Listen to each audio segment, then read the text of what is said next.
tried to call you, was busy. Well, Hey, Randy's a good guy. You know I dig him. I know. Although he won't let me belch on the air. You probably didn't like my belching, so he got down on me. I didn't say a word to him, Howard. Did you think my belching was funny? Well, I think that you're a classier person than that. Oh, well, you're mistaken. Yeah, well, then you got a lot to learn. I thought it was a pretty funny shtick, and I figured you told him to tell, you know, like you listen to the show more than he does. Yeah, I listen a lot. And I figured you heard the belching and told him not to let me do it. No, I wouldn't tell him that. And he was yelling at me today. He called me into a meeting and said that I was being a little too hard on Roz and John Boy, the helicopter people. Oh, really? And he was like giving me the whole management thing, and like I was kind of like, he says to me, "Why are you burping on the air?" And I said, "Because I have gas, damn it." But you know, he's a good guy. Hey, listen, what's the deal, man? He looks terrible. Does he really? He looks real bad, man. You gotta give him some. Hey, Howard. You know what you gotta do? You get them fancy Penois. You get a little nighty on in there when he wasn't ready. In fact, he's on his way home. Yeah, he's on his way home. He'll be home in about an hour and a half. Oh, really? Why don't you greet him at the door? Naked. Just put on them high heel shoes and you're killing naked. A little apron. Little apron, nothing underneath, honey. I tell you, that put a smile on that man's face. That man looked terrible, man. He ain't getting none. How do you know that's why he looks terrible? Something's going on, I'm telling you. Because I'll tell you, Mrs. B, I'll tell you, he don't look good. Maybe he's getting too much. Maybe, ooh, yeah, he's wearing him out. Hey, that's bad, boy. I'll Well, tell you. then, put on a trust. Yeah, put on one of them chastity belts thing. I'll tell you right now. He's getting asleep. Not get enough sleep. This guy's the general manager of the station. He lives out in Westport, Connecticut. no. That makes a lot of sense. He wants to get in touch with our audience out in Westport. He should move closer in. Move North Shore or Have you something. thought of moving? Have you thought about moving at all? Well, I suggested it, but we're kind of happy here. Yeah. Well, then, have you thought about renting a plane? Really? I'm trying to get the limo. Yeah. No, we get the limo first. Anyway, do me a favor tonight. Talk to Randy about the belching thing. I think he ought to change his position on it. I Tell think him you thought it was funny. Tell me you thought it was kind of cute. Do me a solid, all right? Okay. All right, take care, Mrs. B. Howard. All right, love Call me you. Fran. Fran, well, you know, I don't feel We proper want to be calling you Fran. respectful. Why not? You call him Randy. That's true. All right, Fran. Okay? All right, love you. Listen, we got to do lunch. Okay. All right. Bye-bye. Don't ever change. Not to you, Howard. Stay in touch with yourself. All right, bye-bye. Lovely woman. But I think she sits home in her little kitchen there in Westport and tells her hubby when he comes to the door, Howard was burping on the air. I think he's gross. I think he's... I wasn't nice to Ross. Ross was really getting defensive. You know, you can have that. You know, the babes in Westport. No, we're rich. We got the bucks. I know, ladies. The belching subsided, for a few days at least, but the traffic department remained a target and was greeted with one of Howard's more inspired FUs. You have her now? Well, we just done the traffic. Yeah. All right, bring her up. Boy, am I sorry. Are you what? I'm sorry. What are you sorry about? I don't know, so you going late. I guess you weren't, Oh, you weren't ready. Oh. Hey, when I call for traffic, I want it there. Well, you're right. This is a pretty busy show today. I'm sorry. Maybe we'll have to talk to pig buyers about this. Yeah, I might have to do that. I'm going to march into his office and complain about you. I think this is it, Roz. You've done it. But when you do, be kind. Yeah, just like you were when you complained about me. When you stick of me, and I know you will. Be kind. Yeah. Roz goes in. Every time I make one little error on the air, Roz complains. Oh. We're turning you in, If Roz. I had to go in every time I'd be in and out of his office, I'd never be home. Besides, everybody knows that Roz doesn't even want to work afternoons. She's constantly going into management and saying, I don't mind doing the Irish show, but can't you get me off afternoons? Gosh. Everybody knows you don't want to work afternoons. It's a long day. I mean, I don't want to put you out by making you work afternoons. I mean, if you don't want to work, don't work. Well, it's not that easy. I could get a little kid. Hey, bring this little kid in here. Hey, come in here, you. Come here. Either one of you. Whoever's more talkative. Yeah. Either one of these little kids down here with the dogs could do traffic. I need a coffee. What's your name, kid? I haven't had one in like 3 days, I think. Matt Epstein? All right. I tell you what, Matt, I'm going to write a traffic report for you next. You're going to do the traffic at 4:40. Little kid, how old are you? I'm going to have a 12-year-old do the traffic. can do your job, Ross. I'm telling you. I'm telling you, many people can. There's a 12-year-old who's down here who can do the job. I'll hire him to do traffic. Okay. At 440, Matt Epstein with the traffic. Alright, I'll be listening for it. No, I'm thinking let's have Matt Epstein, the 12-year-old, do the whole traffic report. We can sidestep you for once. We'll give you a little breather. That's fine. No offense, but I got this guy yesterday on filling in for you, John Boy, who never had any Is that like experience 2 for except for a $5 short stint in Yeah. Rochester. Oh my I maintain we can God. just hire, we can save the station. Crazy, eh? And what is it, like 6 something for what at home? Head southeast toward US 321 north, US 441 south.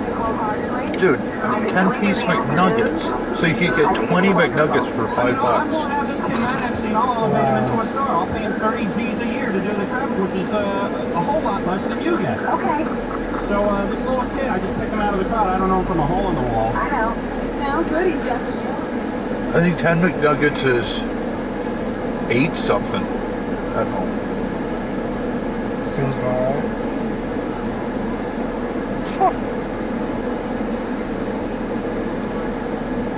And I don't think they even have like deals like that.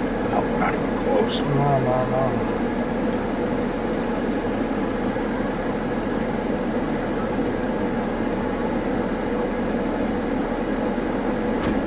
I think it works based on my location.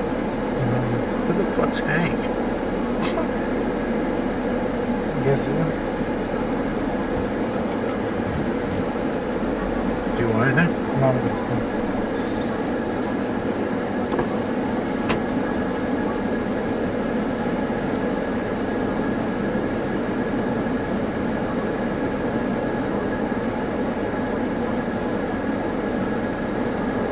Just regular prices. 20-piece McNuggets is only $5.59. Take your juice, McDonald's. Let me help you. Hi, can I just get a large coffee with 3 sugars, please? Alright, anything else? No, that's it, thanks. Alright, I'll get 176 to stay here window. Thank you. Go home. Yeah, like pop and iced tea and shit, it's always a buck no matter what size. Like always, not just during summer.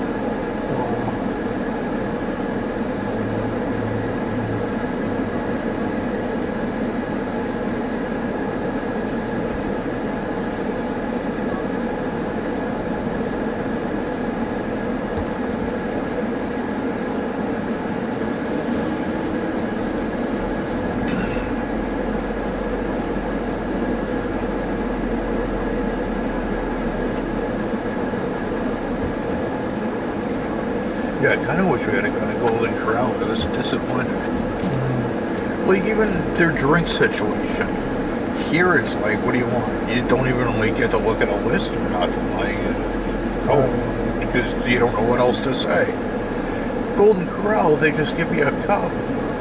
Dude, they've got, you know, the chocolate milk that comes out of the fountain? Have you ever seen that? Oh, like the chocolate fountain?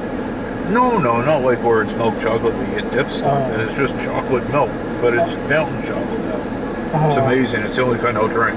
They got slushy machines that you can drink that. They got like all kinds of pop machines so you can mix and fucking... And that's just for the drinks. Wow. But like their fucking website was basically non-existent. Like they've got one, but there's nothing on it that tells you anything. But the reviews on Google Maps all said that was good. But that was like, and a lot of people were comparing it to Golden Corral, saying, "Oh, this blows away Golden Corral." And it's like, not even fucking close. Like just that drink situation. Yeah, that sounds like you don't gotta work. Fucking just get a refill from some lady walking around with a watered down pitcher because there's been ice in it for the last half hour. And that didn't even taste like real Coke. That tasted like fucking, like RC Cola or some shit. Yeah. You know what I mean? it's like really iced down and stuff. Golden Corral, they've actually got Coke machines, so it's got to be Coke. They can't bootleg.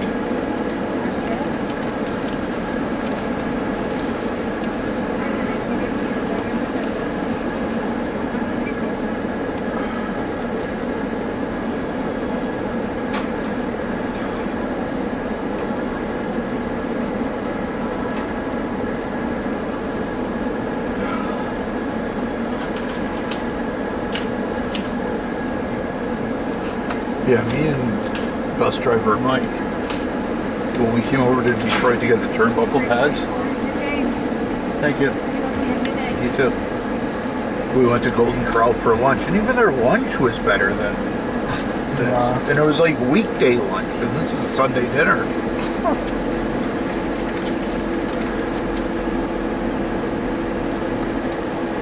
I just filled this up. It was edible and shit. But... And Golden Corral's way cheaper too. I'm pretty sure it's only $10.99. And this was like plus, like I think probably $1.99 for the drink. Yeah, and that was like 21 something. So it'd be cheaper and better at Golden Corral. Yeah. And now, D-Man style again. Thank you. Thank you. I'm a liberal. What can I say, you know? Oh, I feel the radio's going up. I feel it. I'm counting the bread. I hope so. I can hear dials turning all over the area. Some housewife in Woodmere. Oh my God, he's gone too far. Get up. How? Did you hear this? The hell is there? Why don't let him bring it to her immediately? Oh my God, Mildred! And John is here. John, yeah. You know,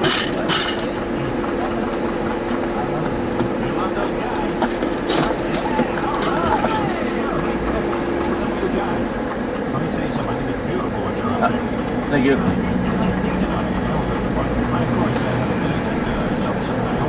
Head north toward US 321 north, US 441 south. My mother would never tolerate me being gay. See, I'm getting the microphone. Oh, you're great. Hey, stop it. I'll tighten it up when I'm ready. You guys don't have to come out to the first good-looking guy you see.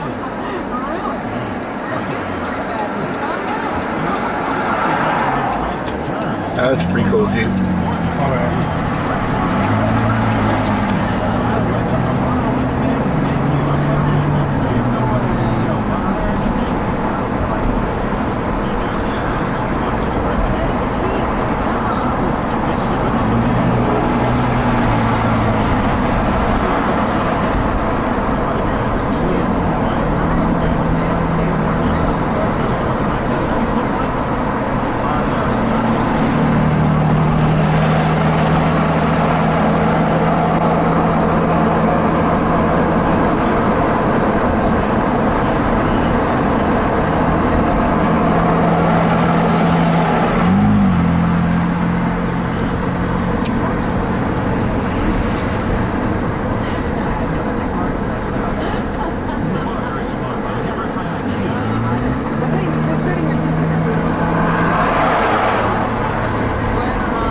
Yes, actually, you guys have so much in common already. Already. I can picture the two of you together, probably over the cafe beside me, taking a date, holding hands around the table.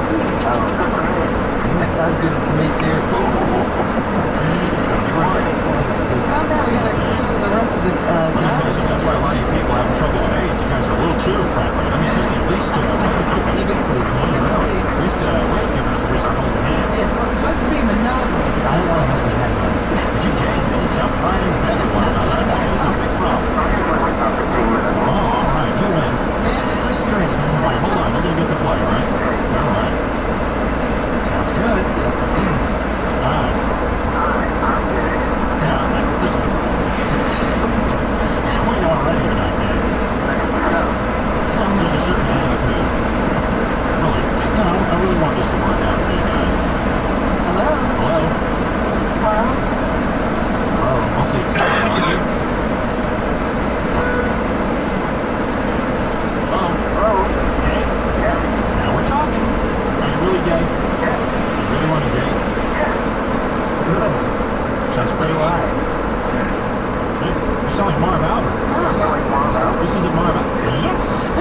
Yes. I'm a little like one, but I like watching those guys play basketball. Oh, you do? A jock. Hey, Tom? All right, you want to hold on? Maybe being serious. I don't want you lying here. I wouldn't lie to you. Fine. Hold on. Thank you. I need one more. You're coming out of the closet for this one. Hello? Gay? Or just happy? No, I am dead. Absolutely, Gary. All right. Here we go. John is a real good-looking guy. What do you look like? He's blonde. How tall? 6'1". 6'1". Broad shoulder.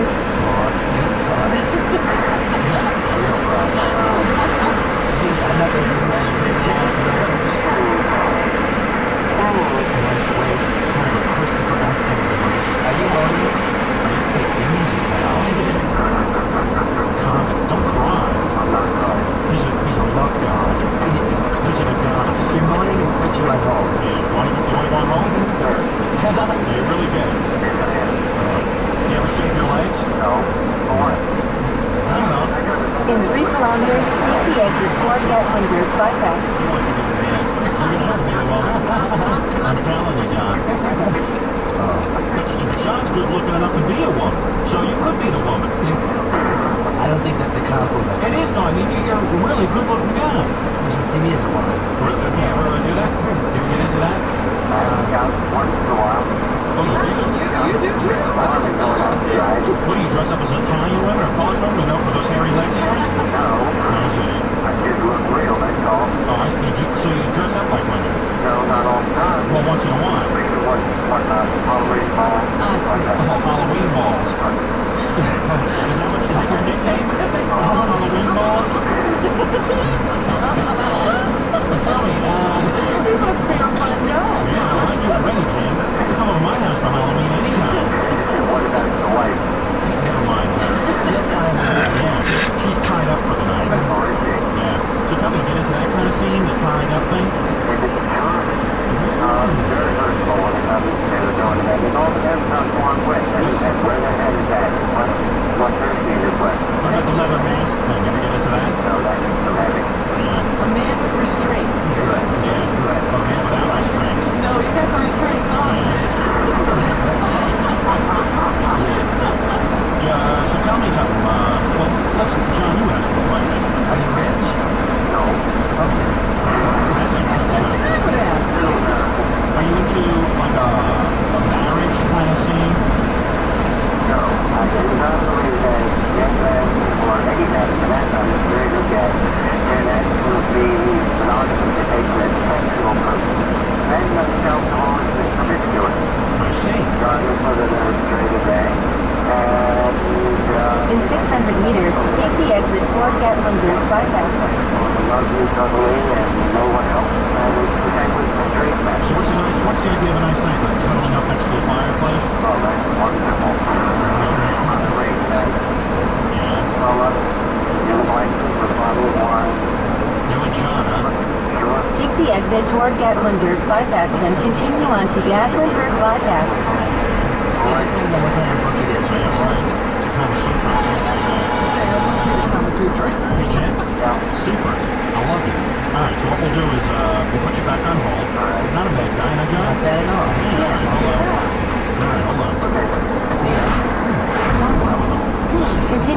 preferred bypass for 6 kilometers. Professional. Sometimes. Yeah, really. They can be monogamous for a couple of weeks. At least. I want to go to Bachelor 2. Yeah? Yeah. Let's go to Bachelor 2. Okay. I'm handling this like a pro, aren't I? You are. You're doing very well. You know, I'm grazing through uncharted ground right now. Grazing is a good word. Yeah, I'm on all fours like a cow. I'm with Rob. Yeah. I'm grazing like a cow. All right, you're a Bob? Is that don't you have like a gay name? No, unfortunately, no. I just have plain old Bob. You need a gay name. John, do you have one? Like John. Really? It works. Because I do.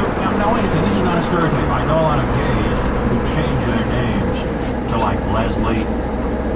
And they do. Where do you hear these things? I know all about gays. I know all about everything. You wrote the book. Yeah, I wrote the book on gay. You started gay. I created the word gay. Is that right? Yeah, a bunch of guys came over. A bunch of homosexual guys came over. So what can we call it? So I said, how about gay? You know, I seem pretty happy. Caught on. Yeah. All right. So you say your name is Bob. Yeah. And when did you realize you were gay? I was a little older. I was 12. Oh, 12. Yeah. And then what'd you do? You started going around with boys? No, I stuck with these straight things for a while. Yeah. Did you? Were you ever married? Oh, you did it with a woman, huh? No, no kidding. Not too good, huh? No, not really. Okay. Gee. Yeah. Is that bad? I was married for a while. Yeah. How long? Any kids? No, Thank God. You know how it's kind of embarrassing for your kids that you're gay. Yeah. I think so. Yeah. I mean, it's kind of hard to deal with. Thank you. How would they know? I don't know. My dad didn't confess to me until he was 40. So anyway, you ever dress up like women? Never. Never. Not into that. Nope, not into that. What do you do for a living? I'm in construction. Oh, construction. Oh. There you go. You see, the gays are all over the place. All over. Yeah. Do the guys at work know you're gay? A couple do. I see. Only ones I know I can tell, though. Yeah. Yeah. So you don't shave your legs or wax your body or anything? No. Do you lift weights? I go to the gym. Yeah. Okay. There you go. Great. Super. So, you got a regular boyfriend, or you like to do the bathhouse scene? I go to the bathhouse, but I do not have a regular boyfriend. Oh, you don't? Are you good looking? Cold press, to be honest, I'm a model. Do you ever watch TV like Pop Over Video Stars? Who do you like? Someone who else? Tom Selleck, huh? That's a plus for You you. like Tom Selleck, huh? Yeah, like when I met him. No. So, hey, when you were in school, did you go to a Catholic school? No. Public? What religion are you? Catholic. I see. And, did you ever feel guilty? Did you ever confess to the priest that you were gay? Yes, I did. Did he start laughing? No, but he didn't make me feel too well. We took you out to dinner, right?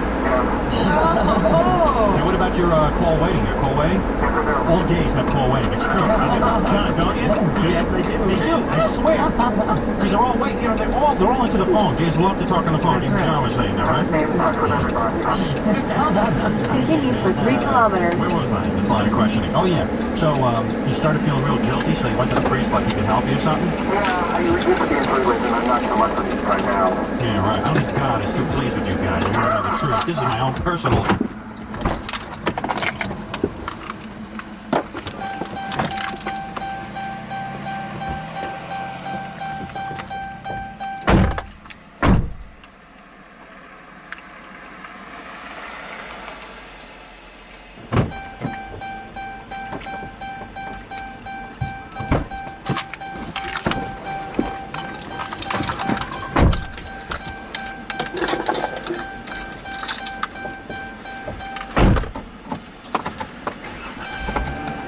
When was that? When was that?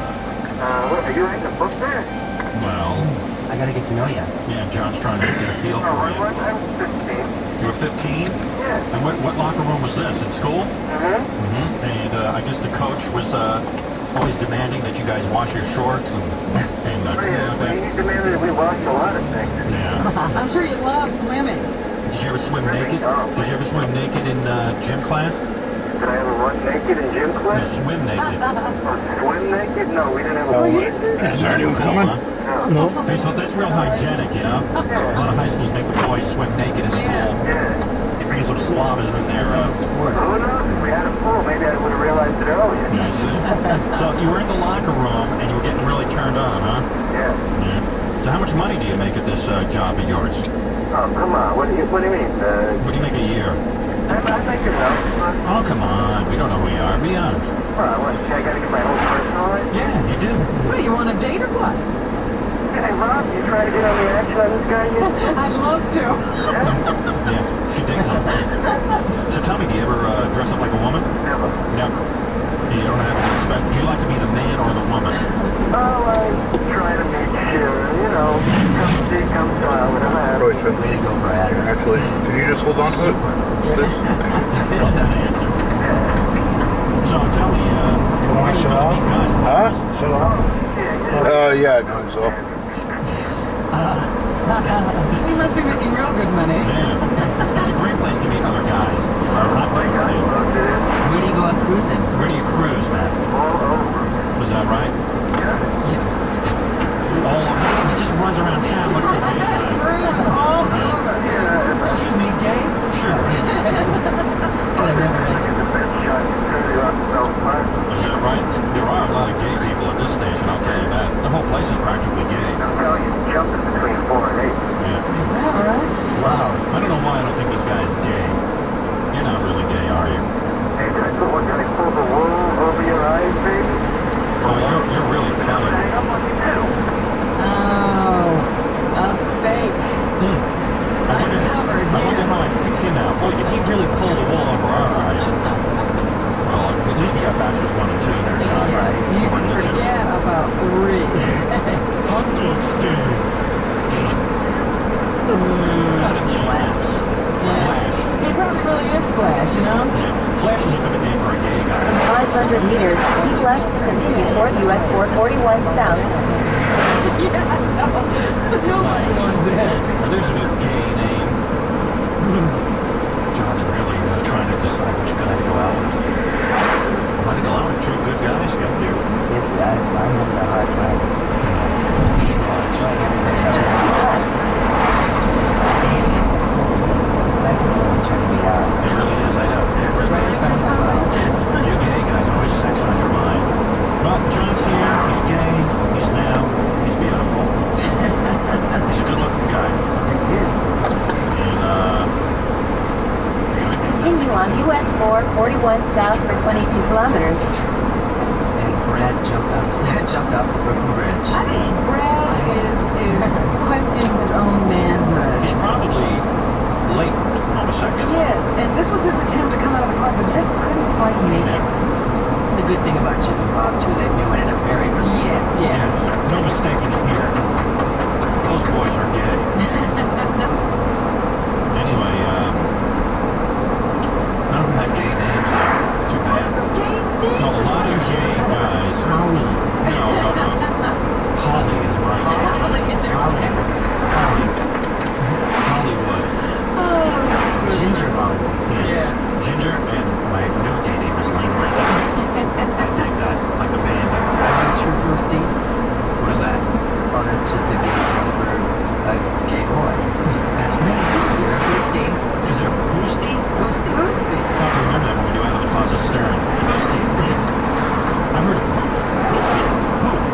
Oh, I got boosty. I think you're confused. Well, you're learning something every day. There you go. All right, give me that drum roll back there. Right there. Here it is. We're going to do this one, guys. Right, here it is. Jim was number 1. Realized he was gay at 9. He's a nurse and a data processor. He's busy as a beaver. I don't think a beaver is a bad expression. Not busy as a Horse. as a horse. All right. Goodness. Let me think about it for a second. Would you describe yourself as a horse, a Sheep. sheep, And here's the teddy bear.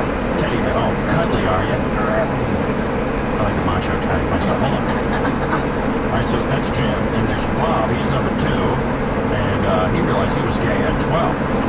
Gay Bob. Yeah. Here's a ring. Gay Bob. Sorry about that, Bob. I know. Gay Bob is his name.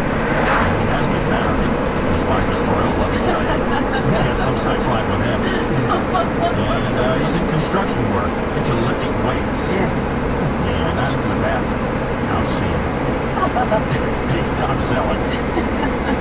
Brad forgot about we hung up on him. Or he hung up on us. Okay, who's it gonna be? I think it's gonna be Bob. Gay Bob. That's number 2. Gay Bob. Way to go. Let me tell Jim to be in. Jim, I thought you were gonna win. I'll be honest with you. But I'd love to give you one of those foot-long Subway sandwiches. If You can handle it. you think you can handle a foot? Yeah. Wait a second. I think there's been a change of mind here. Okay, hold on. All right, just a little booby prize. Oh, booby's a bad word for you. You're not interested in that. Hold on, all right? All right. Hey, Gay Bob, you won. Super. Catholic, keep the rest of your race, you're gay. No wonder you shot you. John, you guys have a good day.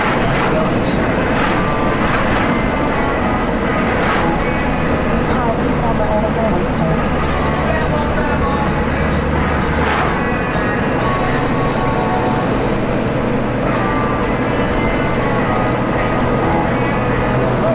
This is Gary Del Ponte, and you're listening to the history of Howard Stern.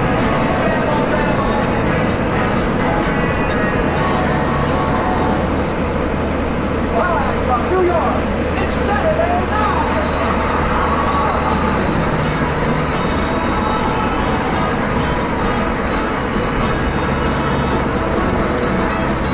1983 was coming to a close, and after a run of successful celebrity interviews, Howard hit the wall with one of the original, not ready for primetime players. Gee, that's funny because I have a weird sort of line on that most celebrities really aren't good on the air because they are so well prepped and so guarded. There are some people who just won't give you anything, and I'm thinking back all the way like 20 years ago when I was on NBC. Gilda Radford was really freaked out by me. Really? Yeah, she came in, I guess she had heard I was insane, and she came in and she was very shaky and kept sort of getting up, and she got up quick to leave and hit her head on the speaker, and it was a disaster. Oh, that was the saddest thing when Gilda Radford came on the show. I don't know if Gilda was having a bad day or what. I mean, I don't know. I'm saying maybe she had cancer. Maybe, she was undergoing treatment or something. We were all just generally excited. The radio show, because she was part of Saturday Night Live, that golden era of greats, The only people, in my opinion, who really mattered from Saturday Night Live were that original group of people. Bill Murray kind of stuck in there.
found out that she was struggling with cancer.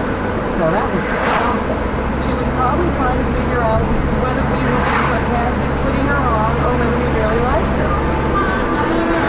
We have a mystery guest. I don't know where she is. She's here. Oh, here she is. Oh, don't say who you are. Don't say anything. Just have to say it. Oh, very good. Our mystery guest is here. Yes. I'm thrilled to have her here. Are you going to disguise your voice? You should disguise your voice, because everyone will know your voice in 2 minutes. It's dumb. Well, We agree. we're glad you're so impressed. We know it's dumb. We knew it was dumb here when we took the job. I hate this place. Our mystery guest used to work at NBC. Well, that's telling too much. You know how Can I guess who it is? No, use a different voice, or else we'll ruin the fun. This is radio. Well, It sounds like you. Come up with a voice. I just heard you talking about Chuck Norris. Yes, right. Are you? Yes. Well, I'm really interested in everything about it. Oh, that's good. Sounds like her. Anyway, mystery guest, big fan of. And it's thrilling to have her here. But we won't tell you who it is yet. We'll clear some phone lines. And we're going to play Mystery guest. Remember, the person who guesses who our mystery guest is gets a tube of preparation aid. And what else? What other prizes? Subway sandwich? Footlong. You hear that, Robin? A footlong Subway sandwich. They're still good. I wonder if that comes with batteries. The Howard Stern Radio Network proudly presents Mystery, Intrigue, Suspense, and irresponsibility with generally juvenile behavior. It's time for Mystery Guest. All right, 12 past 4 o'clock at WNBC. Our mystery guest is here. She's having a really good time. Right? Yeah. Are we going to give a close? Yes, you do. You can talk. Gee, I never... Wait a second. I never even thought you'd show up on this show. Why not? I don't know. It's kind of a sleazy, filthy show. dumb, It's kind of a dumb show. It's a dumb show. It is. Anyway, mystery guest is here, and she's disguising her voice finally. Yes. Now you're on the air. I think we're good. But you know already. Yeah. Gee, the suspense. Who is it? Gilda Radner? Oh, are you See? Gilda Radner? You ruined it. She came here and ruined my show. Sorry. Now what the hell do I do with it for the next half hour? I have no questions to ask. You're supposed to disguise your voice. Well, no one told me ahead of time to disguise my voice. How did you know it was Gilda Radner? You recognized the voice? Well, she was doing kind of like a Barbara Walla. Yeah, that was a dead giveaway, wasn't it? That's what you're known for. What if I told you now that I'm doing Gilda Radner? What if I told you it wasn't Gilda Radner, but Right, a Gilda Radner impersonator? That's right. It's really that guy from Vegas, what's his name, Jim? Jim, what's The that? female impersonator, Jim Oh, I've seen him. Bailey. Jim Bailey. Yes, right. That guy. I'm not a homosexual. I just enjoy dressing up as women and singing like women. And I'm a big fan of Judy Garland. Sure, Jim. No problem. You're not a homosexual at all. I'm Right. sure you're not. You're real man. I don't know, man. I find that hard to look. Gilda Radner's here. Yay! It's pretty good, isn't it? So what? What are you doing? What, you got the book? Yeah. And the book is Rosanna Dan is Hey, Get Back to Work. I've read this book. I got a copy of it today for free. Thank you. Could you read it out loud on the air? Why don't we start from the beginning? So, what have you been doing? I saw you that movie with Gene Wilder, your Right. boyfriend. Oh, would you get out of here? Would you really stop it? I hear he's a big man, if you know what I mean. You look pretty satisfied, let me tell you. There's a smile on this girl's face. What's this Saturday Night? You've been hanging around with him? Exclusively or what? What's your deal? Are you interested in me? I like you, Yeah, yeah. I can tell he likes me. That's why he's doing. He's like pulling my details today. I I am. can tell. But you've been hanging out with him? You're Yeah. making another movie together, right? Yeah, we just finished it. It's called The Woman in Red. It'll be out in the summer. Excellent. Excellent. Excellent. Love to see couples working together. Yeah, and then I wrote this book with Alan Zweibel, and I go all over the country. Who is this and guy, Alan Oh, Zweibel? he's the greatest guy. He's a former Saturday Night Live writer, and he's from Long Island. Oh, very nice, very nice. And What else? he's great. He's the guy. You maybe remember him from Saturday Night Live. Remember when we did the commercial parody where there was a head and we said, this is your cough center and this is your throat center and this is your shopping My center. favorite bit! I love it! Hell with the cone heads! I love that bit! That was like That man is a genius! He wrote the samurais and So that's it, huh? Yeah, and I'm doing another show, television show that's coming out called The New Show. You know, let me say something. A lot of people call me a marketing genius, and I don't think they're far off. What you're doing with your career is beautiful. First, the Saturday Night Live thing, the television. Then you removed yourself incredible, from TV, man. and you did the film thing. This is smart. Now you got a book deal, and an album, and the movie. And I saw this video. Remember that play you did, and then you made a movie? Yeah, she's done it all. Stage, screen, and television. It's weird. It really makes you realize how big things are. Yes. And how small and insignificant we are as humans. Overexpose yourself. Now you're doing the movie thing with Gene, if I may. Oh, he's so bad about that. Ginola. I call him Ginola. We're close. And now you've obviously you've taken lunch with some of the bigger producers and done movies, and you're doing the records and the books. That's the way to go. You're covering all bases. Tell her, Robin. Call him a marketing genius. He's perfect. If he says you're on the right track. It's gonna freak you out when you see where we're going. Service of the stars, which I'm still waiting for. I'm working on my own. You should see that birthday delicious on last night. Eating fire. It's beautiful. Are you making fun of me? No. I'm a big fan of yours. I'm hoping maybe you'll do something for my career. All right. He's trying to butter you up. Can't you tell? Can't you tell I'm kissing your butt? I mean, I'm like, this is the nicest I've been to anybody on this show. I'm like sitting here kissing your butt so that you'll like me and you'll tell your Saturday Night Live friends about me for their movie deals. You know what I'm saying? Yeah. You can tell Ginola about me. Oh, God. This really masculine disc jockey today, Gene. And I think he's a very large man, a real man. I was very impressed with this boy, Howard Stern. But what else are you doing? Anything? Now wait a minute, this new show? Yeah, new show on NBC. Now that's the guy who originally did Saturday Night Live, right? Yeah. She's on TV. Right, but not a lot. Still, Smart. guest appearances. That's it. Yeah. That's smart. You don't want to overexplode. No, no. You don't want to How overexplode. often is your show on? Oh, every day I'm completely overexposed. Anyway, it'd be really good to talk to Gilda Radner, don't you think? All in. Yeah. Maybe she'll actually talk to you. Maybe she'll sign your book. Who knows? Sign books? Might be pretty lucky getting that Gilda Radner signature on your book. Be very nice. You can talk about Saturday Night Live. Well, you start wanting to talk about that kind of stuff. Yeah, that's What? cool. Talk It's a about pass. it? It's a pass. Oh, it was great. Well, it was a great It cast. wasn't that good. No, it was wonderful. You really liked it that much? Yeah. And she liked it a lot? Yeah. And you can talk about anything more? Except for Jean. She won't talk about it. It's her boyfriend. That's her Did private anybody life. call? Want to put the people on the Yeah, phone? I All right. think I grabbed it. All right. All right, tell you what. Gilda Radner is going to take phone calls.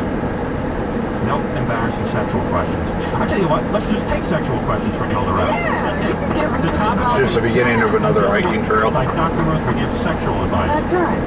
She thinks I sound angry at her. You think I sound angry? I really like you. I mean, I'm a big fan of yours. I think you do. I think too much. Like, Oh, this is weird. Look, yes. it's He's like a a loop. man. Yes, he is. I'm gonna do something I've never done for anyone before, Gilda. I'm gonna get President Reagan. The loop of the mountain. For you. For you. Gilda Radner's here. She wants to take phone calls. Please.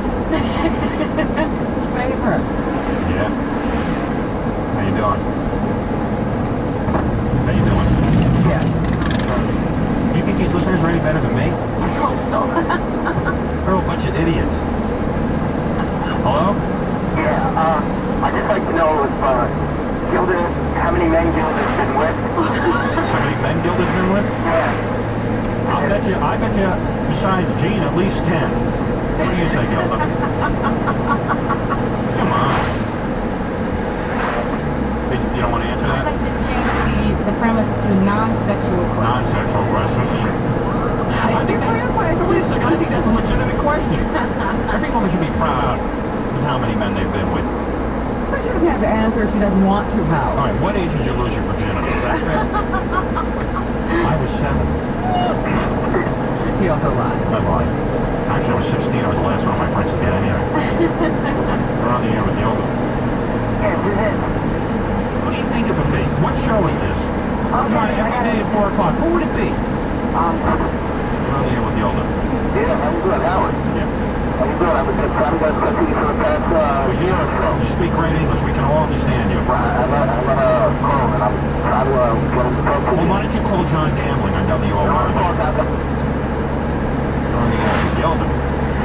Gilda, You have a question for Gilda? Quick. no, I mean, a guy calls in with a call, you barely understand him. I got a big story here. Trying for months, Howard. Big dummy. You're on the air with Gilda.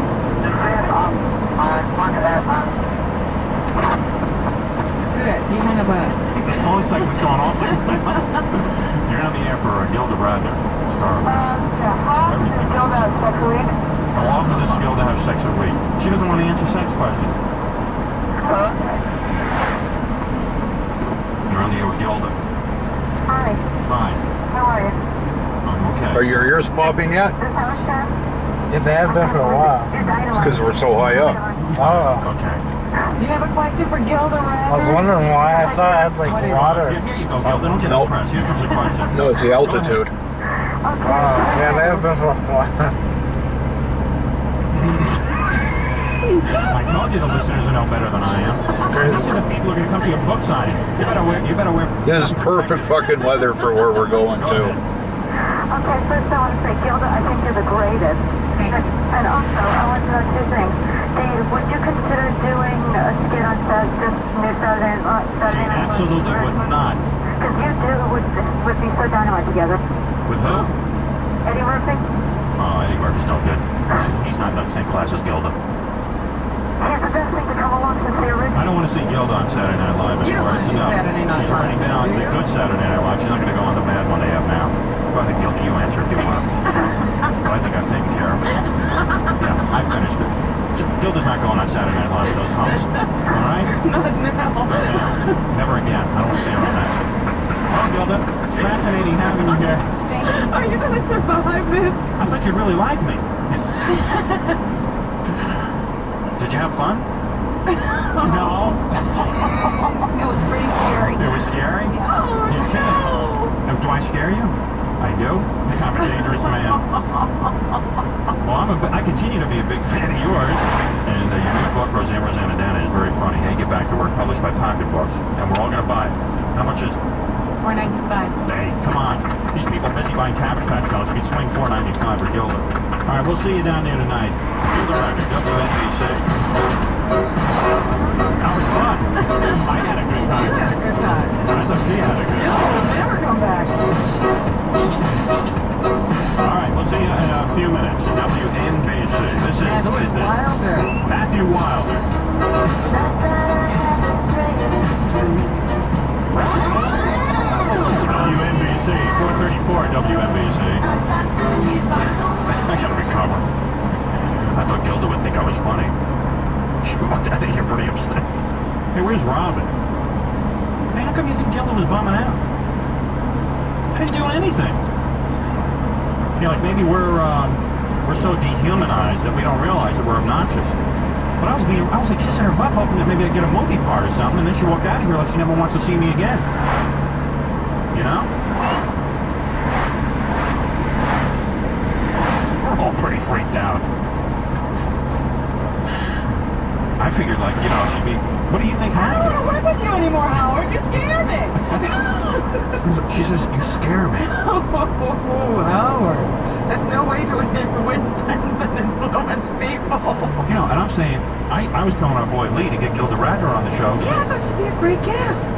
Well, not that she wasn't, but, like, I thought, like, maybe there'd be some kind of movie part in it for me, or, like a... I thought you two would hit it off. I really did. I thought I'd be partying with her and Gene Wilder. Unfortunately, it doesn't look that way, Howard. Yeah, damn. She walked out of here practically in tears. She didn't say anything during most of that last segment. She didn't know what to do with you or how to take you. And she had like 3 agents or 3 people, like an entourage with her, and none of them would talk to me or shake my hand goodbye. I know. It's very scary when people react like that. Yeah. I thought she was I never thought she'd react that. I thought she was having a good time at first. Didn't you think I was pretty respectful? I mean, you know me. I was pretty respectful, wasn't I?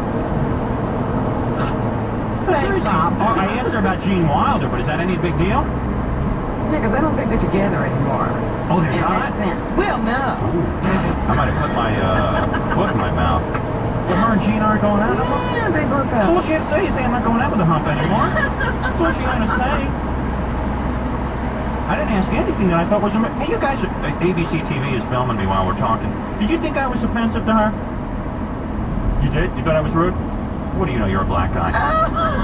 You don't know what... You don't know how white people talk. So you get out of here. Who invited you? I'll tell you one thing. I don't think I'm going to be starring in Hanky Panky 2. The sequel. No. Here, let me just recap what happened here and see if I'm crazy. Gilda Radner walks in. We had her as a mystery guest. Right. They guessed her. She did disguise her voice and pointed that out. Yeah, but I didn't yell at her or anything. No, but you did point it out. Okay.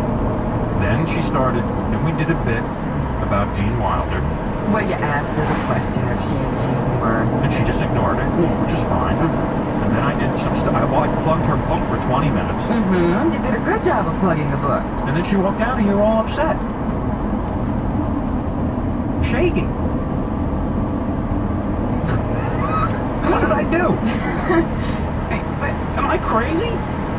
Hey. Yes. Do me a favor. What? Did you hear that whole, Gilda Radner interview? Just about, yes.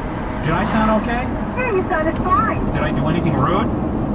Didn't sound like it to me, unless you did it off when the music was on. No, I didn't. I didn't say a word. I just... Holy fuck, this guy must have some legs on him. She walked out of here. She hated my guts. I don't understand why. Maybe she's on drugs, what do I know? Oh. She's not on drugs. Oh, goodness. Okay, that's not... Not drugs. Like, it's I mean, cool, you but... never insult anybody. It's not like What can I picture say? cool. No. Wait a second. Don't lie. I do insult people. I admit if they're dumb. But Gilda Radner's not dumb, and I was really nice to Good her. girl. I thought, man, I'd be hanging out with her and Gene Wilder tonight at a party. Why don't you apologize publicly, and maybe she'll answer you, maybe she'll call you. And her 3 press people, they walk out of here like I'm some kind of vermin. They wouldn't even shake my hand goodbye. That's a good word, Howard. That's not it. That's terrible. I don't know why. I was being on my best behavior. You were You good. didn't like the questions the people were asking. The sex questions? I mean, what? Come on. That was harmless. They used to do worse stuff than that on Saturday Night Live. Yeah, there's worse stuff in there, right? I was reading their book. They're talking about, you know, the ring that forms around your belly button when you sweat a lot? The cheesy stuff? They do a thing in that. I mean, that's offensive. Yeah. That's gross. And she did the thing about the Gloria Vanderbilt jeans. Yeah, I mean... And the things that get stuck in your teeth. I mean, I thought I was being pretty entertaining. Should make a video called The Lazy Tourist. She walked out of here. Her. Was she crying or something? Yeah. I don't know, right? I don't know. Maybe She just, man, maybe she was so turned on by me, she just was shaking from like sexual tension. just couldn't control herself. I don't know, man. I'm really upset.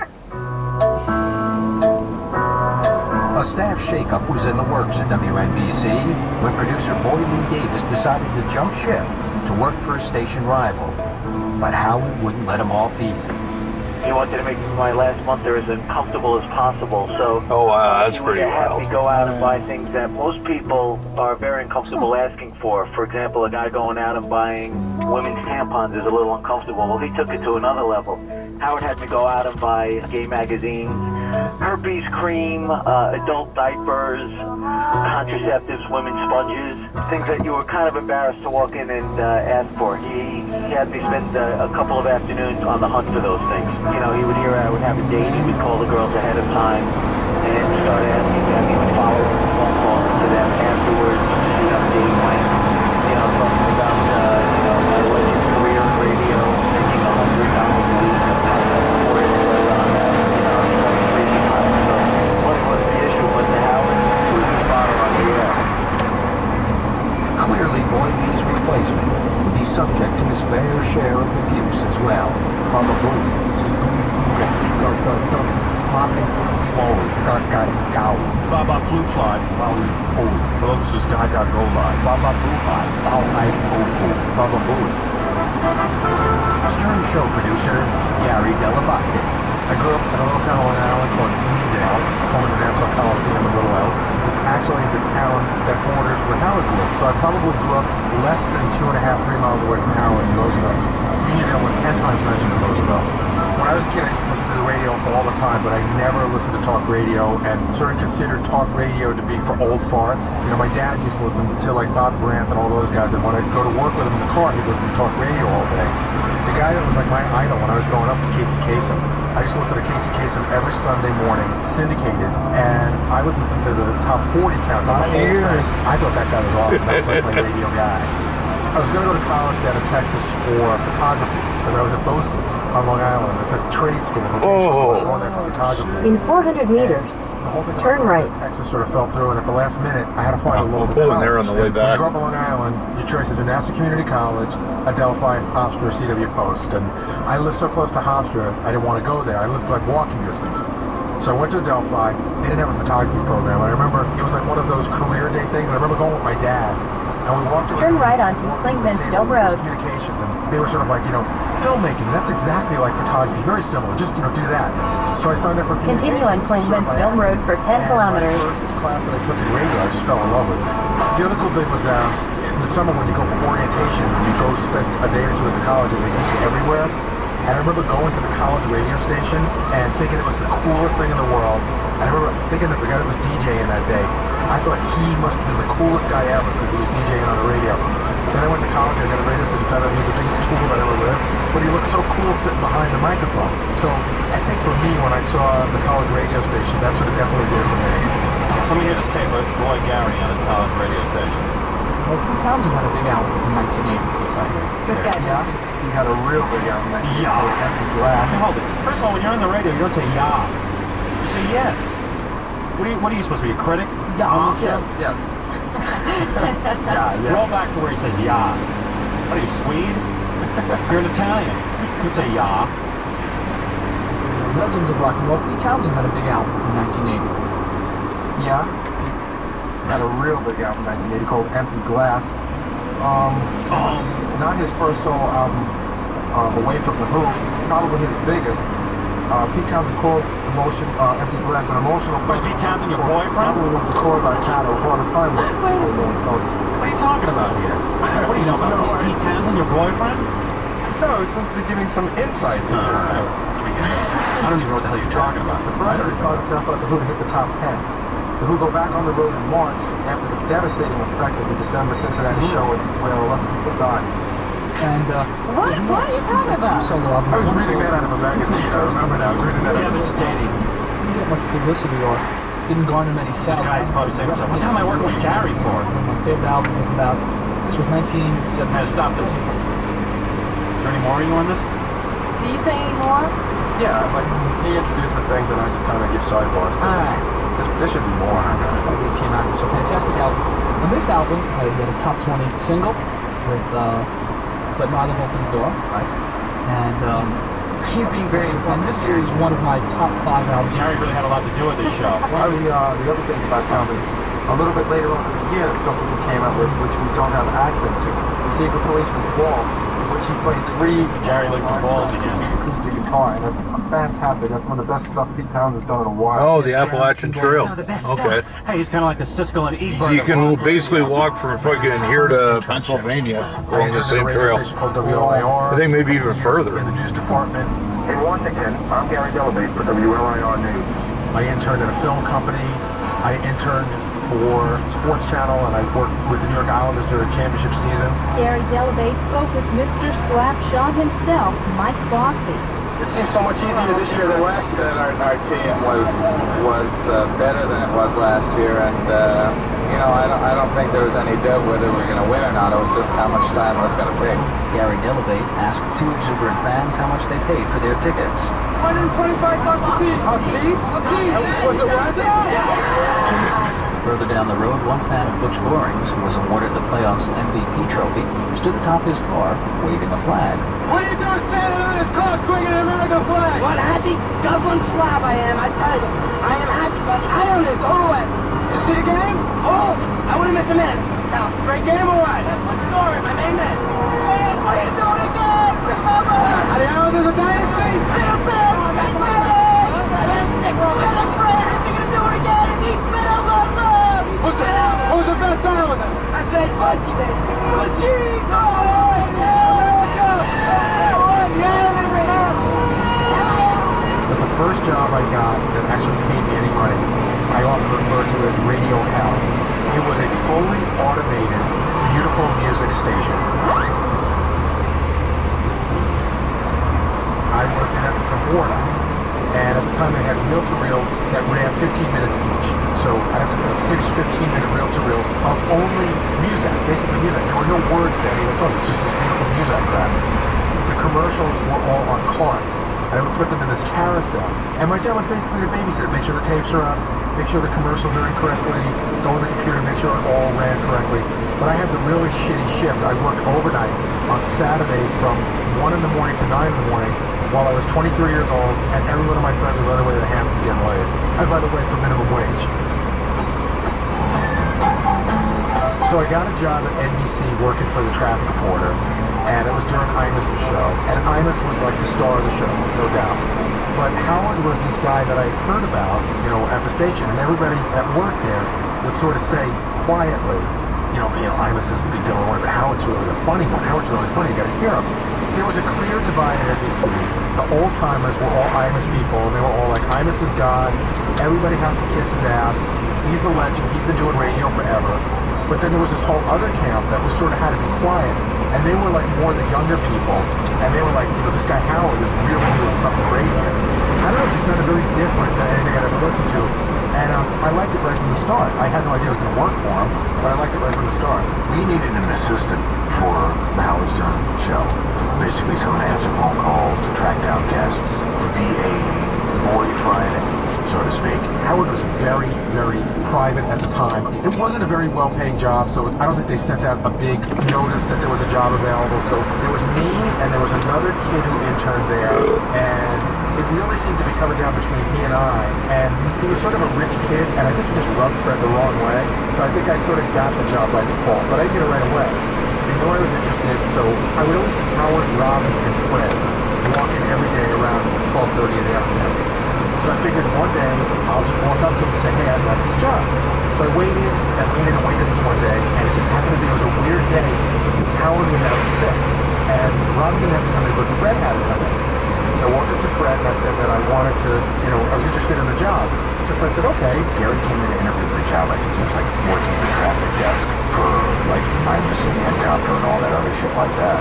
And I found him to be like a really fun guy to talk to. He had really good personality and a lot of energy. And I'm going like, fuck, this is the guy. He and Al Rosenberg took me in a big conference room, and Fred pretty much tortured me for like 45 minutes. Knowing Fred now, he was breaking my balls. He had a whole afternoon to kill. He really didn't have anything to do except wait till the show started and, you know, throw a couple of songs on. And he broke my balls. I remember on my resume, I had worked on a film about the human-animal companion bond. It was called Intimate Companions. And I remember Fred accused me of making a bestiality film. What's this, you're making porn movies with animals? But like, I wasn't offended by it or anything. And when I say he tortured me, I remember just feeling like really nervous about wanting the job, about not wanting to say the wrong thing, you know, but really liking him. So Fred said, I'll try and arrange something with Howard. I said, but I gotta tell you one thing. You might want to try to dress better.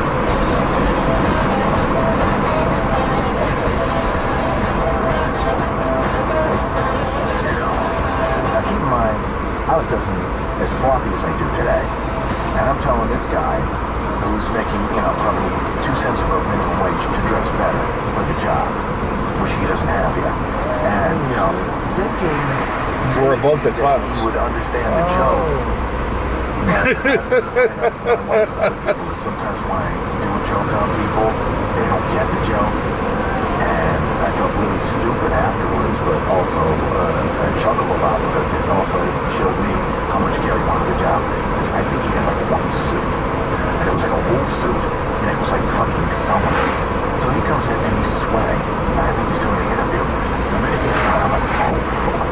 He actually took it seriously. It was late August, one of the hottest days of the year. I walk in, it stains on my arm, sweating like you can't believe. And as soon as I walk in the door, Fred just points at me and starts laughing. And it's very obvious now that Fred was just breaking my balls to put the suit on. Again, I didn't mind that either. I think I wasn't bad or anything. I thought, all right, this is how it's going to be. This could be fun. I think I finally told him later on that I was just a kid. And luckily he didn't kill me because of what I did. But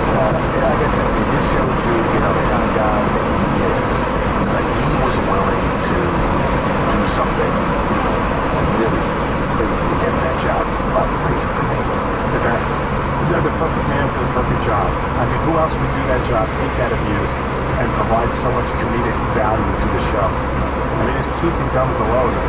Thought I had the wrong dressing room. Except that he looked like one of the guys from Hall & Oates. That was the first impression. He was very eager, I guess, and really wanted to do well. Was a real fan of the show and was happy and excited to have the job. I had no impression of Gary. This was very funny because I needed a producer. We had no money. But I also this Gary's a really good guy. It sounds like he worked hard. And I said, really, him? That guy? And it's about Gary's look or something. I didn't want to hire him. He didn't look like he knew what he was doing.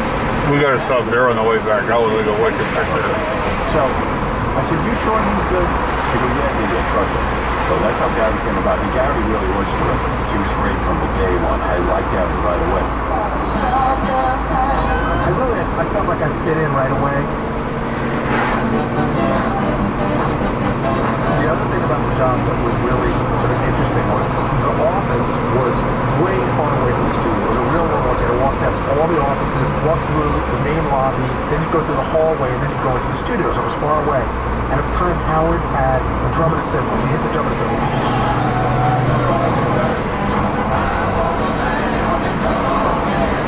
And one of Boy Lee's jobs that I'd see him doing every day was I'd see him carrying the drum with a bunch of papers on top of it, and see him carrying the cymbal in his other hand. And I remember the first day carrying the drum and cymbal, I felt like I was carrying the flag of the Olympics. I walked down that hallway so proudly because to me, it said, look, I'm producing this fucking show now. And I remember being so happy about that.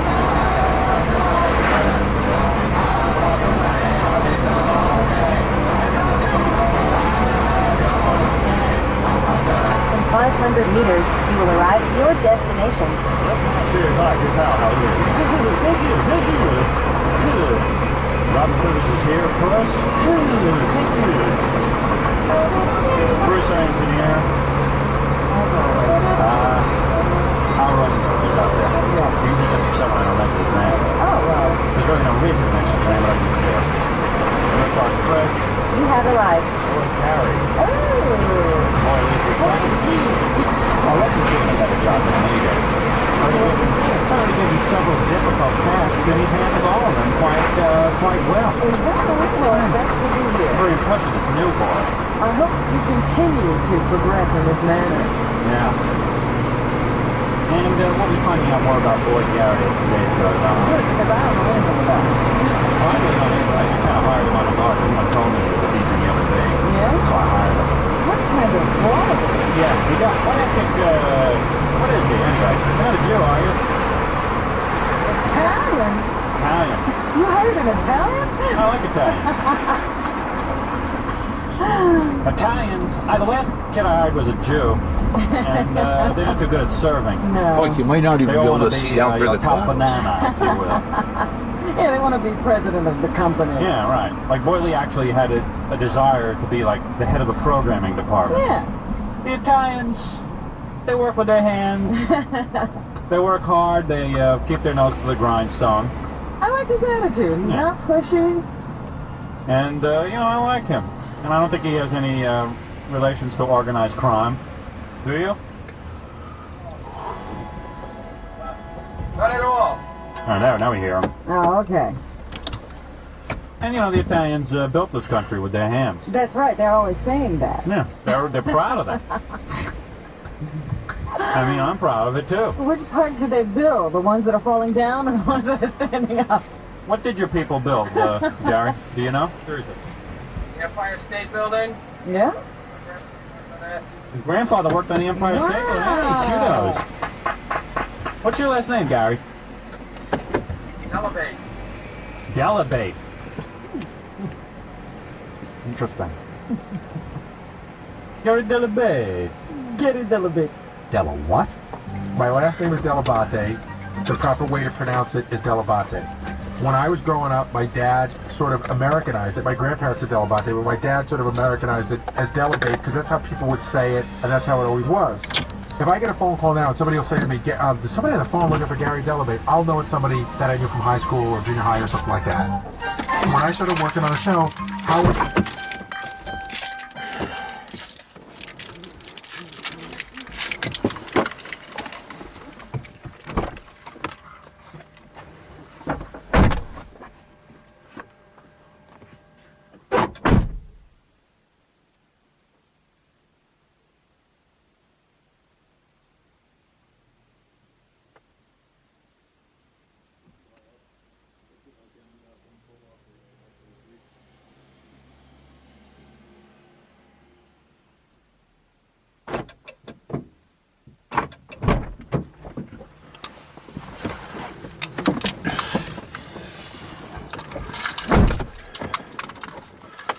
Yeah, because you walk another half mile up a hill and you're at the highest point in the fucking Smoky Mountains. I said, you get those tapes over there?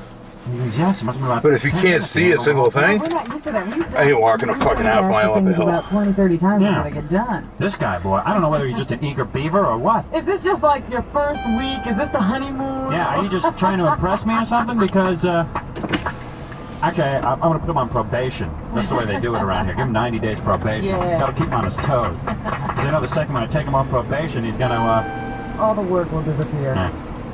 Boy, Lee, I used to ask him to take tapes over to my agent and, what? What? You want me to take tapes? Hey, give me an attitude, a little fresh attitude. Hey, I'm a Jew. I don't take tapes anywhere. Who do you think I am? But, this boy's got calluses on his hands. That's what I like. He's worked with his hand. Have you actually built anything? No, not at all. Ever worked a construction job, Gary? No plumbing, no carpentry in your background? You must have some plumbing and carpentry. What kind of an Italian? You related to any of the popes? No. No. He looks like one of the guys in Hall & Oates. The little short guy with the black hair. He looks like... It was his second or third pull-off down. He looks like Oates. What is Oates' first name? John. John Oates. That's who people have told you that. Yeah. It wasn't that one. I think it was this one. So I gave him a job. That'd be pretty damn grateful to me. Did he lick your shoes yet? I'm doing him one of the primo jobs in this company. Being my boy. Just the wait. There's one other Fuck, thing I think this fucking cloud's moving. They're saying some very strange things about you on the NBC tour. Oh, I don't think this was the one. I don't know. No, it wasn't. I just heard a brief little presentation at the window today as I was standing there, and the guy would stand there and he'd look at the crowd. Anybody here from New Jersey or New York? Anybody ever hear of Howard Stern? And, you know, people would raise their hands, or some other couple raised their hands, and we knew Howard Stern when he was in Washington. Yeah, I think he got thrown out of Washington. That's what the tour guide said? Yeah. And then he says, you know, he's leading up to talking about the 7-second goal, and it just didn't sound like a very complimentary way to present a member of the NBC family to me. Well, I'll be sure to yell at some tour guides this hour and set them straight. Little punks. Little chumps. Really, I'd like to know what they're coached on saying about you. Yeah, I want to hear what they're saying about me. It's come to think of it, I've walked by the tour several times and they've made snide remarks. Yeah. Dig that. We're going to speak to I want to hurry up and find a good place to get a shot because it's fucking going to be sundown soon. We're going to... Did anybody drum up some tapes with Ghana? Yeah. I think Gary did that. Yeah. You didn't do that? No. Screwing up already. I can explain. Oh, he's going to explain. Come closer to the microphone and explain. They wouldn't let us use the metronome tapes unless we knew exactly what we wanted, where they were. We wanted the traffic reports. I'll yell it. I'll straighten it out later. Come and tell me when things like that happen. I'm just jiving you. Yeah. I'm jiving you. It's not a metronome. A Metrotech. Metrotech. What does he know? Where'd we get Gary from? I don't even know anything. Hey, Gary, get in here for a second, man. I gotta find out about you. I really, I interviewed him, but I didn't really pay attention to what he said. He just looked like a bright, sharp kid. Oh, yeah. He didn't have that dull look that Lee had. Sit over Go there. ahead and sit down at a microphone. This is That's our a microphone. Not a microphone. Sit down. What did you call it? A metro? A metronome. I don't think this was the one, but that's a fucking sick shot. A metronome is the thing the kids put on top of the piano. Metro Tech is what we use here at the station. I'm new. Good Lord, I gotta train all these kids. What are you, communications major? Right. Where? I went to Adelphi University. Oh, God. And you graduated. Yeah. But Adelphi. Yeah. I mean, Adelphi makes Nassau Community College look like Harvard. That's true, Gary. You know that. Mm-hmm. No, it's not the greatest school. All right. What'd you get on your SATs? 1190. Oh, that's pretty good. Yeah, that's pretty bright. So what the hell were you doing in Adelphi? Your old man didn't have any money or something? Yeah, pretty much. That's too bad. Well, it wasn't my first choice, really. It was my 9th. It was your 9th choice, and then you went there? Would you live at home and go to school? Mm-hmm. You're trying to save some bucks. Yeah. Smart. Because I don't care what you spend on college, it's not worth it. So what were you, a communications major there? Would you make films and TV shows and stuff? Yeah, it was mostly involved in film. Film, yeah, you made little films? Yeah, I worked on the college radio station. Yeah. Now you're doing this. Boy, he's moving right up.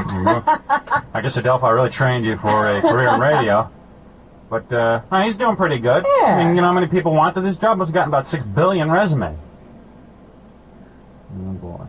He's really He's a little fast with nervous. those ad libs, huh? You a little nervous here? Yeah, I'm a little nervous. Hey, he's Italian, though. I like that. Yeah. I'm glad we don't.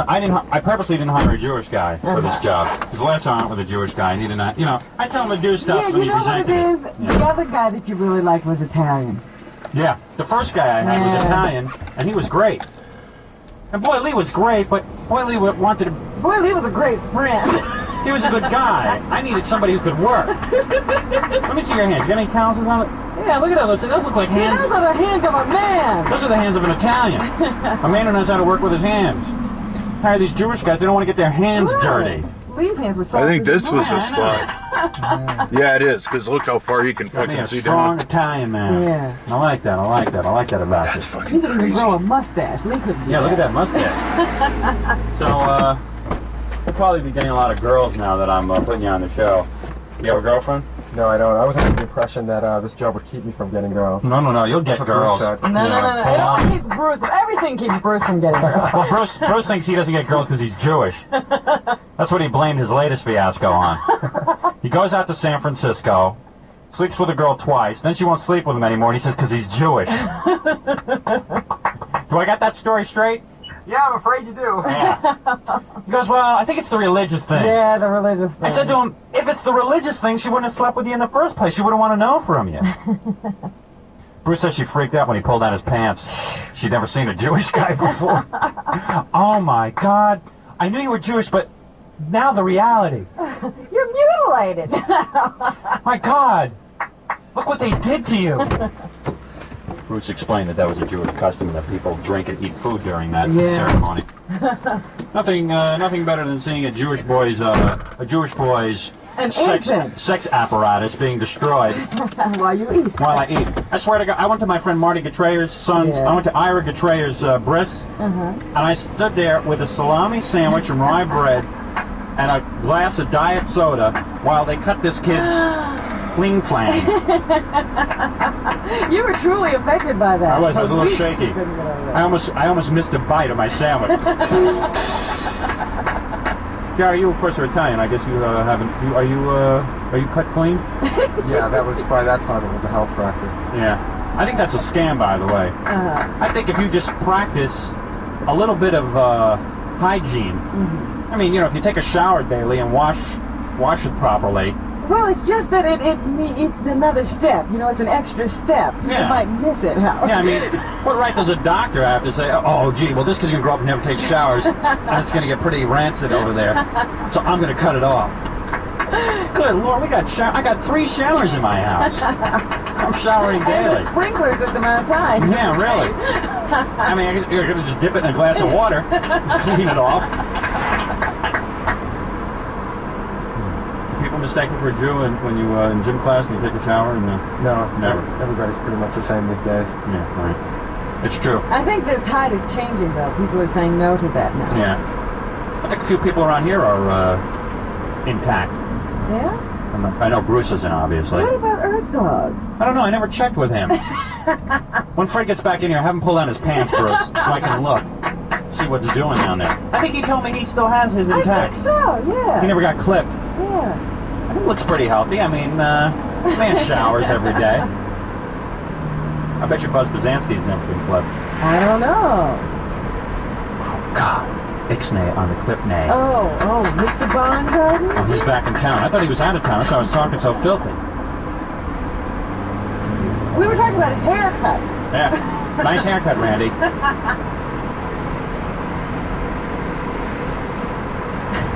Poor damn place is falling apart. I know, this place is a mess. No, he's all right. He's doing a good job. Well, he can't see to everything. He needs more help. There's a few things I gotta yell at him at. It's a good thing he's here. Well, there's a couple of things I wanted to talk to him about. Good. Well, we'll get a hold of him in a minute. Okay. So anyway, what was I saying? Oh, about circumcision. We'll wait till Randy leaves, and then we'll get back to that. We'll talk about it after Randy leaves, because then I don't feel loose when Randy's in the room.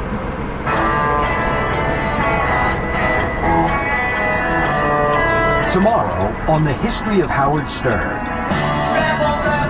A New York radio star makes a splash on national TV. Well, doing Letterman for me meant everything. He had great energy and great enthusiasm for his cause. Fucking clouds. You know, whatever that might be. Yeah. So that always made for a good The thing. nerve of them. And Howard's popularity soars to new heights. Well, the big ratings are back, and clearly we are the #1 radio show, and #1 at the radio station. That's our Imus today. But then comes crashing to the ground.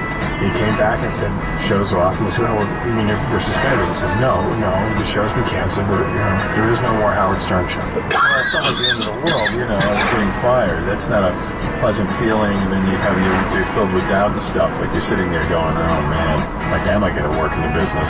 Being fired from NBC is like, you know, that's pretty high profile. Everybody kind of knows you've been fired. Don't miss the conclusion of the history of Howard Stern, Act 1. Tomorrow on Howard 100, Howard 101, and Sirius.com.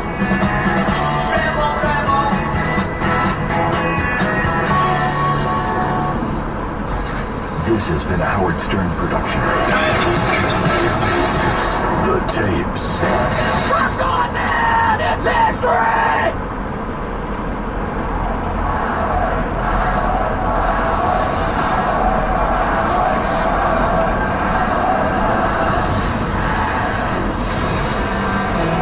He's a self-proclaimed half-Jew who became the self-described king of all media. Who else has conquered radio, television, film, and the world of books? I am the king of all media. From his early days in Roosevelt. They called Howard a hunky, and Howard could not even manage to get a friend. So I felt at that point that Howard was paying the price for something that was unfair. And the pursuit of his lifelong dream. I want to be on the radio. Really want to be on the radio? He wants to be on radio. Listening to WTBU, WRNW, WWWDC 101, WNBC, 92.3 K-Rock, K-Rock. Howard is an incredible genius, and he knows the medium of sound better than anybody. I vowed. I said, I will not hold back a fucking thing. I am going to go for the jugular. To his historic move to satellite radio. The revolution has begun! I think the key to his success is that he's so smart. This is the story of a man who conquered overwhelming obstacles. We have been sabotaged by radio station WMMS. It's Radio D-Day. Stifling general managers. You are the motherfucking Antichrist! Again, you're fucking with the brass at NBC, but that's what Howard wanted, that's what I was doing.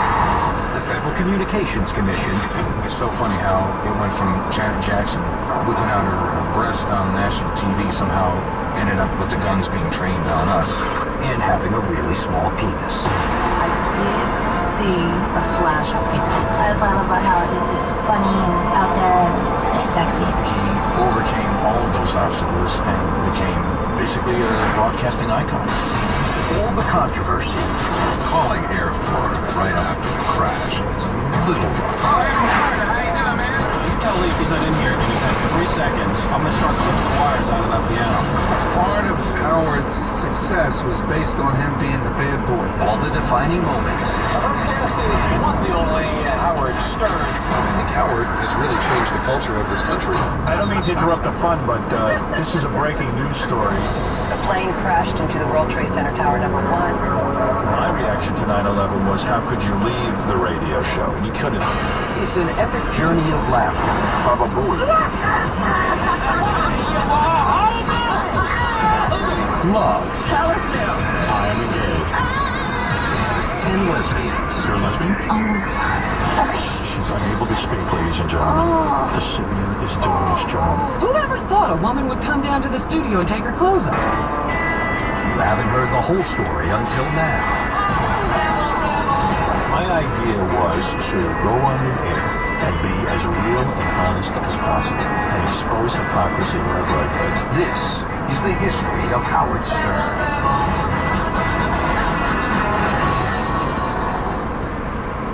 Let's go to the phone now. These are going to be calls here on the NBC. Actual calls, right? All right, let's line one. All right. Now, if this doesn't work, it'll work. It'll be just great. This is actually our way of staying in touch with the public. Line one. Hello? Hello? Hi, who is this? Hi, this is Jean. Who's this? My name is Dave, Gene. Where are you calling from? Connecticut. Gene, I'm going to have to ask you to turn your radio down. I don't have a radio on. Okay, good. Gene, what can I do for you? Well, to be perfectly frank, I was trying to get hold of Howard Stern. And what did you want to talk to Howard Stern about? He's going to have a party at your house, and broadcast from your house, and I was trying to get hold of him. Yes. Now, he's not having a party at my house. Well, I was trying to get him to have it at mine. Oh, you would like Howard Stern to come to your house for a party? They told me just to, that maybe you could help me out, get connected with Howard. Yeah, I think we can work something out. Gene, what's in it for me if I put you through to Howard? Well, I have a lot of real pretty girlfriends. I mean, you know, come to a party. How's that? Ma'am, there are laws in this state. You can't, I have real pretty girlfriends. And you'd really like, and I'll invite you over to Howard's party here at my house. Now, wait a minute, Gene. How old are you? Older than 18. So you've apparently been taken in for questioning before.